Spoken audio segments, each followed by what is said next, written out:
Hey guys, my name is Crazy Penguin, and this is a class guide for the Juggernaut in Tribes Ascend. In this guide, I'm going to cover all kinds of different things. The different weapons that you could use, the pros and cons to using different ones, different loadout combinations, and at the end I'm going to cover some of the different playstyles that you might try with the Juggernaut.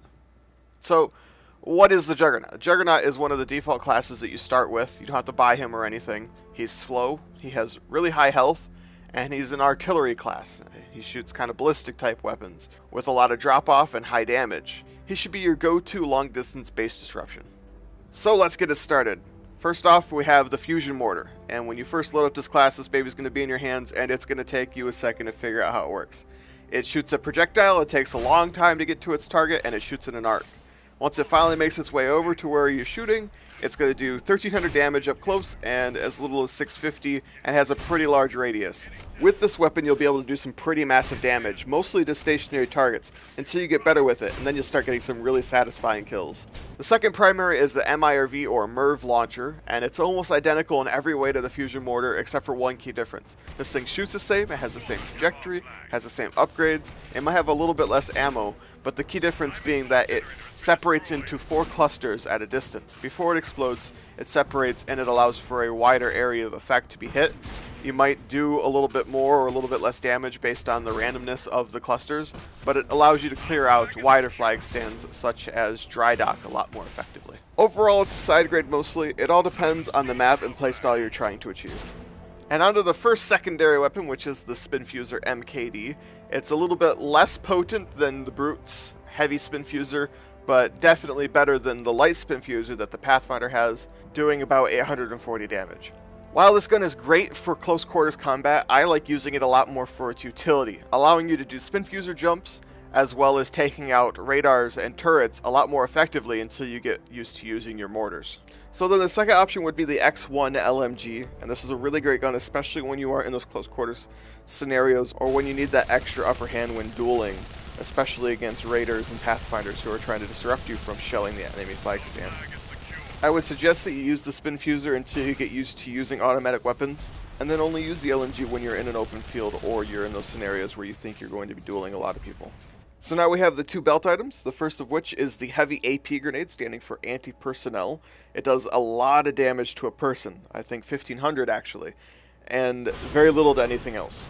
It's also less noticeable than a fusion mortar, so it's great for indoor combat, but overall I would suggest that you use the Spin Fusers. And the reason I suggest the Spin Fusers is mostly because of consistency. By now you should be used to using the different Spin Fuser guns, and it will allow you to use something that you're already comfortable with. Using the Spin Fusers also allow you to Spin Fuser jump when using the LMG, and take out some base assets like a radar or an unupgraded turret.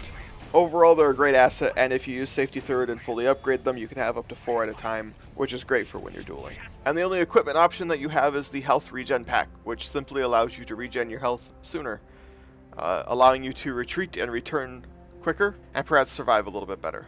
And even less remarkable than the Health Regen Pack is the armor that the Juggernaut has. Just like in my previous video, nothing going on here at all. Him being a heavy class, it allows for a total of 200 extra health, and that's about it. As far as the first perk slot goes, I would probably suggest Safety Third as the most viable option. It gives you that extra grenade and increases the lethality of your grenades just by a little bit by increasing the radius. A close second might be Bounty Hunter, allowing you to get a few extra credits because you're going to get some kills when shelling the enemy flag stand. And those extra credits might go a long way towards grav cycles for mobility or inventory stations to allow you to shell just a little bit more effectively. As far as the second perk slot goes, I would definitely suggest Potential Energy as probably the best option for you to use. It will allow you to regain a lot of energy while Spin Fuser jumping, and when you're taking fire, it'll allow you to escape a lot more effectively. As far as an alternative option, Quick Draw might be a great option, allowing you to switch between your different weapons if you need an extra boost while dueling. Alright, so now that we got all that out of the way, let's talk a little bit about the class in general, not necessarily about the weapons, but more so what you should be doing as a Juggernaut. If you haven't been able to figure it out based on all the weapons and what I've been saying so far, this guy is your heavy offense. He's great at just destroying the enemy base, whether you're taking out turrets, radar, or shelling the enemy flag stand. He is perfect for the job. He isn't all that great once, people start shoving themselves down your throat, but he's also a great dueler. So if you can manage to fight off 1 or 2 people and get back to doing what you were doing, go for it. Great. That's awesome. But don't be afraid to let yourself die if it means that you can get back and keep doing your job. You're going to rack up a lot of easy kills, a lot of one-hit kills, a lot of random kills, and hitting a lot of stationary people. The heavies on flag are going to hate you because in a shot or two, all of their stuff is gone and they're probably dead and they have to start all over again.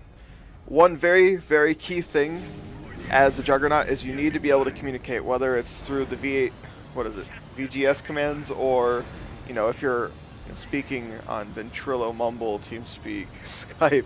If you happen to use anything, find a way to communicate with your team. Even if you have to take the time to type, just be like, just give me a heads up when you're going to take the flag. If you say, I have the flag, 10 seconds before you take it, that would give me a great opportunity to clear it for you, and it would go a long way to helping us win. That kind of type thing.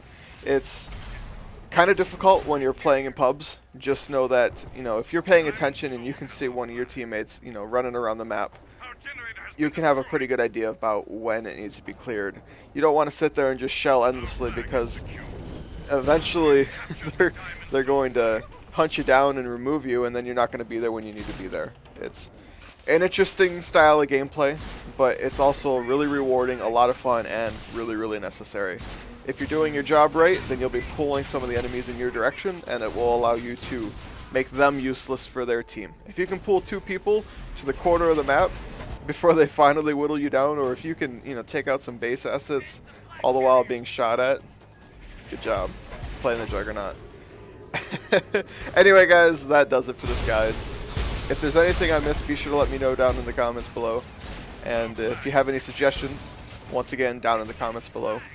If you found this helpful, be sure to leave a like, subscribe if you want more content, and I'll see you in the next video, guys.